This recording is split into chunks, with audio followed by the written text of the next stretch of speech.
விடுதலை புலிகளை பற்றி பேசுவதில் எந்த சிக்கலும் இல்லை. விடுதலை புலிகளை மீளுருவாக்கம் செய்கின்றது என்பதை சட்டம் தடுக்கின்றது. விடுதலை புலிகளை மீளுருவாக்கம் செய்வதற்கு அந்த பாடல் பாடப்படவில்லை என்பது அனைவருக்கும் தெரியும். அந்த பாடலில் குறைந்தபட்சம் விடுதலை புலிகள் என்ற வசனம் கூட பயன்படுத்தப்படவில்லை. இலங்கையில் தமிழ் மக்கள் விடுதலை புலிகள் என்ற ஒரு கட்சி இலங்கையினுடைய சட்டத்தின் கீழ் பதிவு செய்யப்பட்டிருக்கின்றது. தமிழீழம் என்ற சொற்பதம் இலங்கை முழுக்க பாவிக்கப்படுகின்றது. அந்த பேரிலும் கட்சி இருக்கின்றது. எனவே இவையெல்லாம் சட்டத்திற்கு முரண் அல்ல என்பதை இதன் மூலமாக நாங்கள் புரிந்து கொள்கின்றோம். அதேபோல் என்பிபியினர் உள்ளூராட்சி தேர்தலின் போது பல பாடல்களை பயன்படுத்தி இருக்கின்றார்கள். அந்த பாடல்கள் என்பிபியினுடைய பாராளுமன்ற உறுப்பினர்களால் பகிரப்பட்டிருக்கின்றது. யாழ்ப்பாண பாராளுமன்ற உறுப்பினர் இளங்குமரனுடைய முகப்புத்தகத்திலே குறித்த பாடல் பகிரப்பட்டிருக்கின்றது. விடுதலை புலிகளின் தலைவருக்கு சிலை வைப்போம் என்ற அளவிலே அந்த பாடல் செல்கின்றது.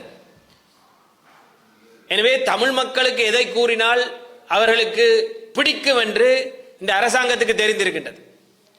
ஆனால் மறுபக்கத்தில் தென்னிலங்கையில் வேறு ஒரு கதையை கூறி இனவாதத்தை மூட்டும் அணிகளுக்கு இவர்கள் பக்கபலமாகவும் இருக்கின்றார்கள்.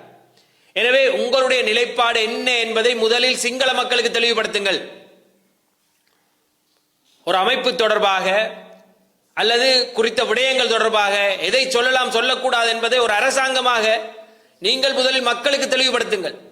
உங்களை பார்த்துத்தான் இந்த அரசாங்கமே இந்த பாடல்களை வெளியிடுகின்றதே, நாங்கள் வெளியிடக்கூடாது என்கின்ற நிலையில் அவர்கள் செய்திருக்கலாம். அது மட்டுமல்லாது அந்த பாடலை பாடக்கூடிய முழு உரிமையும் அவர்களுக்கு இருக்கின்றது. ஒரு கலையை தடுப்பதற்கு அரசாங்கத்திற்கு எந்தவித உரிமையும் கிடையாது. எனவே குறிப்பிட்ட ஒரு விடயத்தை மட்டும் வைத்துக்கொண்டு ஒட்டுமொத்த மக்களின் அரசியலையும் அடித்து நொறுக்கின்ற வேலையையும் அடக்குமுறையை முழுமையாக பிரயோகிக்கின்ற வேலையையும் இந்த அரசு தொடர்ச்சியாக செய்து வருகின்றது. சங்கீதனுடைய விடுதலை உடனடியாக இடம்பெற வேண்டும் என்று நாங்கள் இங்கு வலியுறுத்துகின்றோம். எங்களுடைய கட்சி சார்பாக இந்த வலியுறுத்தலை நாங்கள் என்பிபி அரசுக்கு முன்வைக்கின்றோம். அது மட்டுமல்ல, உங்களுக்கு தெரியும், பயங்கரவாத தடை சட்டம் இன்று சங்கீதன் மேல் பாய்ந்திருப்பதற்கான பிரதான காரணம் தென்னிலங்கையில் பற்றி எறிந்து கொண்டிருக்கும் இனவாதம். தென்னிலங்கையைச் சேர்ந்தவர்கள் பல சிங்கள இனவாதிகள் எங்களை நோக்கி கொலை மிரட்டல் விடுக்கின்றார்கள். ஒட்டுமொத்த தமிழர்களையும் கொல்லுவோம் என்கின்றார்கள். முஸ்லிம்களுக்கு எதிராக பேசுகின்றார்கள்.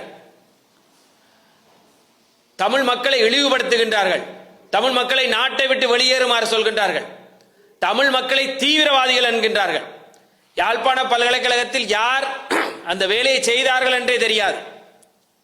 குறித்த வெசாக்கூடு உடைத்த சம்பவத்தின் பின்னர் இங்கிருக்கும் மீண்டும் ஒருமுறை 83ஆம் ஆண்டு கலவரம் இங்கு ஏற்படும் என்று கொலை அச்சுறுத்தல் விடுக்கின்றார்கள். எனவே இனங்களுக்கிடையில் முரண்பாட்டை தோற்றுவிக்கின்ற இவர்கள் கடந்த கால வரலாற்றை திரும்பி பார்த்தால் இப்படித்தான் இன முரண்பாடு எல்லாம் ஏற்பட்டது. இந்த மாதிரி மோசமான இன முரண்பாட்டின் காரணமாகத்தான் இலங்கை பொருளாதார ரீதியாக சீரழிந்தது. எனவே அதிலிருந்து எந்த பாடத்தையும் கற்றுக்கொள்ளாமல் மீண்டும் மீண்டும் இனவாதத்தை ஊட்டி வளர்க்கின்ற செயற்பாடை இங்கு பலர் செய்து கொண்டிருக்கின்றார்கள்.